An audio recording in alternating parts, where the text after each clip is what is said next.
How many of you heard of the BRCA gene? I had no idea what it was until recently. I remember seeing Angelina Jolie getting a double mastectomy, but I just kind of thought it was, celebrity eccentricness. And then recently I was looking on my Facebook and I saw my good friend Laura in the hospital having the same thing done. I called her and it turns out that she had the BRCA1 gene. I'm going to let her tell her story. My name is Laura Flowers, and this past December I got some news that was very, very life-changing for me. Um, I went to see a genetic counselor, and based on my family history of certain aggressive cancers, including ovarian cancer and breast cancer, my genetic counselor recommended that I be tested to see if I could have any possible genetic problems, I guess. Okay, that's really bad wording. But anyways, I had the blood test done, and a couple of weeks later, I got the phone call from my genetic counselor, and I remember the words that she used. I had her on speakerphone. Me and my husband Damon were really anxiously awaiting the results, and so I put it on speakerphone, and I remember her saying, "There was a problem with your test." And then she went on to say that I tested positive for having the BRCA1 mutation, BRCA1 mutation. And that means that I am at an incredibly high risk of developing breast and ovarian cancer. Yay. Lucky me. I got the BRCA gene.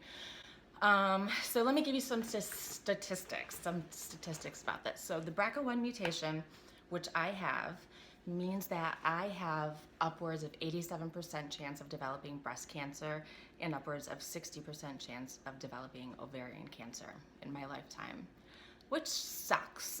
It really, really sucks. So yeah, that news changed my life, learning that I have the BRCA1 gene mutation.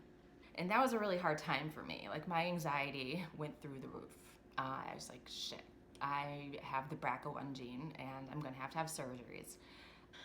Over the next couple of weeks, since I got those results, my life was a whirlwind of going to different specialists at different hospitals, getting lots and lots of different opinions, scouring the internet for information about BRCA1. What does this mean? What do I need to do? What are my options? I'm only 35 years old and I have two beautiful boys, and I need to be alive for them as long as possible. So I needed to take care of this. I needed to take care of my health. So unfortunately, the consensus of basically everybody that I spoke with, all of the specialists, the doctors, and even Dr. Google, I learned that the best course of action for me was to have a hysterectomy, to essentially remove my ovaries. But I also chose to have a full hysterectomy because if you're in there, I mean, why am I going to keep my uterus? I don't need it anymore without my ovaries. So I chose to have a full hysterectomy. And then unfortunately, I also chose to have a double mastectomy, a preventative prophylactic mastectomy. I essentially have to get rid of every part of me that makes me a woman, if that makes sense. I mean, without my ovaries, without my breasts, without my uterus, like, would my husband find me attractive? Would I ever look the same? Would I ever feel normal? Going into menopause, am I gonna be like a crazy hormonal raging bitch with hot flashes and night sweats and mood swings and all of that stuff? Like, shit, it just sucks. And this is coming up, but I have to do it. I'm like, I remember saying to my husband over and over and over, I don't want to do it. I don't want to do it. I cried almost every night. I didn't want to do it because it's scary. It's really scary for me. I scheduled surgeries for January 10th and January 31st. So first I had a full hysterectomy, and then I had a double mastectomy on January 31st. People always ask me, or they don't really ask, but when I tell people my story, A very common reaction that I get is, wow, like that must have been such a hard decision for you. Like, how did you decide that? How were you able to choose to do that? And for me, there's no choice. There's absolutely no choice. I'm going to get cancer if I don't do anything about it. That's what the odds are. I'm going to get cancer, and I say fuck you to cancer. Sorry. So yeah, fuck you, cancer. I got my mom when she was 46 years old. She was diagnosed with ovarian cancer, and she chose against all odds to try to fight it, and she lost that battle. And only 2 years later, when she was 48, my mom died of ovarian cancer. And it wasn't a pretty death, not that any death is, but it was a very difficult time. And I have to be around for my kids. I have to be around for my kids.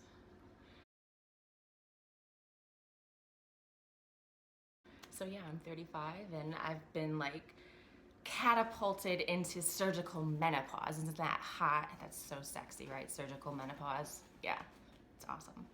So now, it's better than the alternative, right? I mean, I'd rather have some hot flashes and night sweats than die of ovarian cancer. Fuck you, cancer. Again, fuck you. But yeah, and then after that, I had a double mastectomy, and holy moly, that was a tough surgery. So with ovarian cancer, there is no screening. So it was really like a quick and easy decision for me to have the ovaries taken out, because once you find ovarian cancer, it's too late. There's no effective screener for ovarian cancer. None.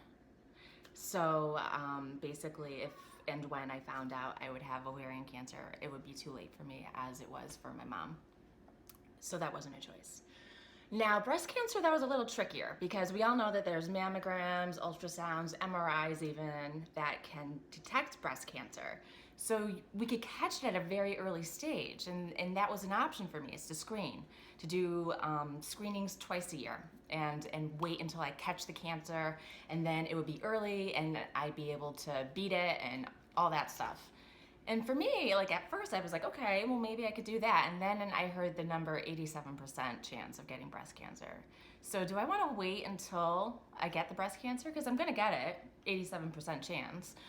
Or do I just remove the breasts and not worry about it and not have to screen? If I'm gonna have to have a mastectomy anyways, I would much rather do it in a healthy body, without having to go through chemotherapy, without having to do radiation. So I made the very, it wasn't a decision. I keep going back to that. It wasn't a decision, I had to do it. I had my breasts removed, and now I have lovely tissue expanders in right now. I'm in the process of going through tissue expansion to stretch the skin out, because it's a long process to get implants after you have a mastectomy. I won't go into the gory details, but look it up.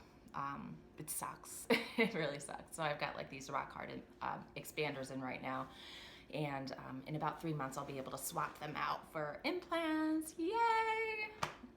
But yeah, and that'll mean that I have effectively reduced my risks of getting breast cancer from 87% down to less than 5%, which is pretty cool. Fuck you, cancer. Fuck you. All right, ladies out there, if you have a family history of ovarian cancer or breast cancer, you need to talk to your genetic counselor. If you don't have one, have your OB refer you to one. You need to get this test. Test yourself. BRCA, NOAA, BRCA. Ask yourself, is there a chance that I have the BRCA gene mutation? If you do, you need to get tested.